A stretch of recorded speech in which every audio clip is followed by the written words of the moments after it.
देखो बड़ा अच्छा चैप्टर है ये भी। और चैप्टर में उदाहरण ई है क्वेश्चन उदाहरण नंबर 7 का, और चैप्टर 8 के उदाहरण नंबर 7 का यह क्वेश्चन है। क्वेश्चन में लिखा हुआ है त्रिकोणमिति से क्वेश्चन कि त्रिभुज पी क्यू आर में जिसका कोण समकोण है, क्यू समकोण है, पी क्यू बराबर 3 दिया है और पी आर बराबर 6 दिया है। कोण क्यू पी आर और पी आर क्यू ज्ञात कीजिए। दो कोण के मान पूछ रहा है कि कोण का वैल्यू कितना होगा, 20 डिग्री होगा या 50 डिग्री होगा या 30 डिग्री होगा या 45 डिग्री, कोण का मान पूछ रहा है। तो ऐसा क्वेश्चन आता है तो पहले फिगर बना लेते हैं। फिगर बना लेंगे तो इसका 50% मैथ बन जाता है। तो फिगर पहले बनाते हैं। त्रिभुज कहाँ है,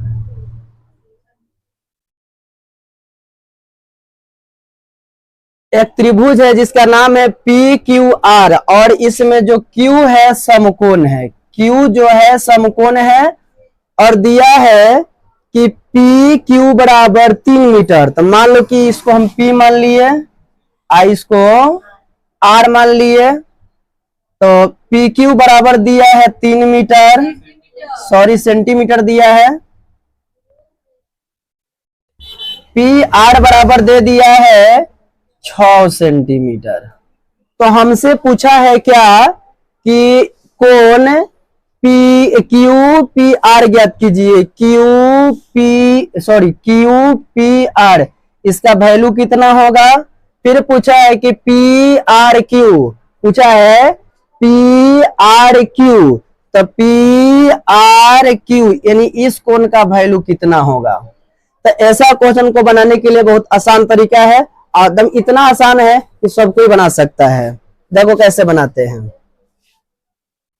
हल करेंगे। पहले जो दिया है उसको लिख देते हैं। दिया है, क्या दिया है, तो पी क्यू बराबर 3 सेंटीमीटर और पी आर बराबर दिया है 6 सेंटीमीटर। इसका मतलब हो गया कि जब इसको थीटा लेके चलेंगे तो ई लंब हो गया, आई कर्ण हो गया। ई कोण के अगर थीटा लेके चलते हैं तो ई लंब हो जाएगा, ई कर्ण हो जाएगा। ई कोण को जब लेके चलेंगे तो सामने वाला लंब और ई वाला कर्ण होगा। ठीक है, तो कौन कौन कोण का मान पूछा उसको देख लेते हैं। तो पूछा है कोण का Q P R, Q P R, Q P R, ई कोण का मान पूछा है। नहीं पता है तो वाट लिख देंगे।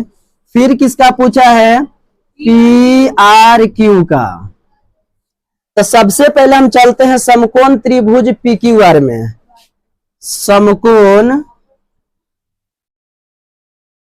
त्रिभुज पी क्यू आर में चलते हैं। तो इसमें हम अगर P को थीटा मान के चलते हैं, P को थीटा मान के चलते हैं तो ये हो जाएगा आधार, आई हो जाएगा कर्ण। तो आधार और कर्ण का रिलेशन किससे होता है, आधार और कर्ण का रिलेशन होता है कॉस से। आधार और कर्ण का रिलेशन होता है कॉस से। तो यहां से हम चलेंगे कॉस P बराबर, कॉस P बराबर, जब इसको थीटा लगेंगे तो P लिखेंगे तो क्या होगा, कॉस P बराबर होता है आधार बटा में कर्ण। तो इसका आधार हो जाएगा पी क्यू और बटा में कर्ण हो जाएगा पी आर। यहां पर लिखेंगे कि कॉस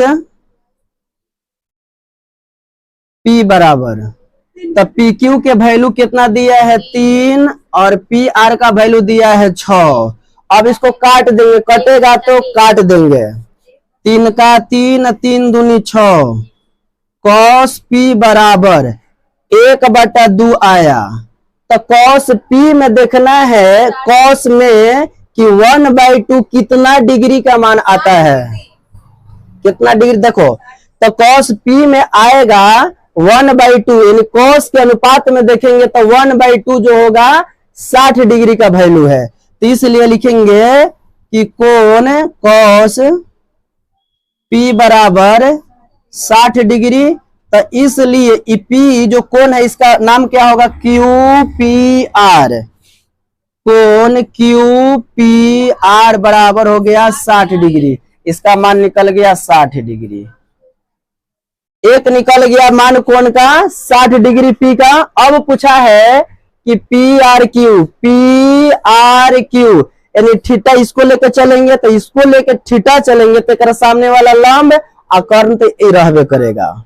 इस थीटा के सामने वाला भुजा हो जाता है लंब और कर्ण जो रहता है वही रहता है।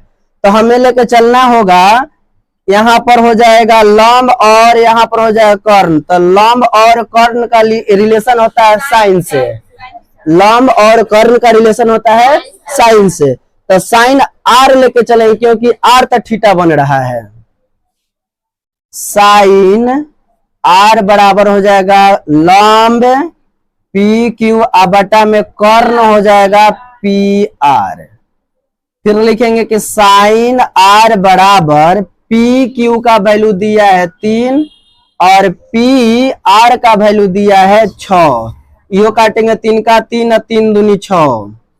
साइन आर बराबर 1/2। साइन में 1/2 30 डिग्री का वैल्यू होता है। साइन में 1/2 30 डिग्री का वैल्यू होता है। तो इसके हिसाब से लिख सकते हैं कि साइन आर बराबर 30 डिग्री। इसलिए अब इस कोण का नाम लिखेंगे पी आर क्यू। कोण पी आर क्यू बराबर 30 डिग्री। अब इस कोण का भी मान आ गया 30 डिग्री। इस तरह से हम इसको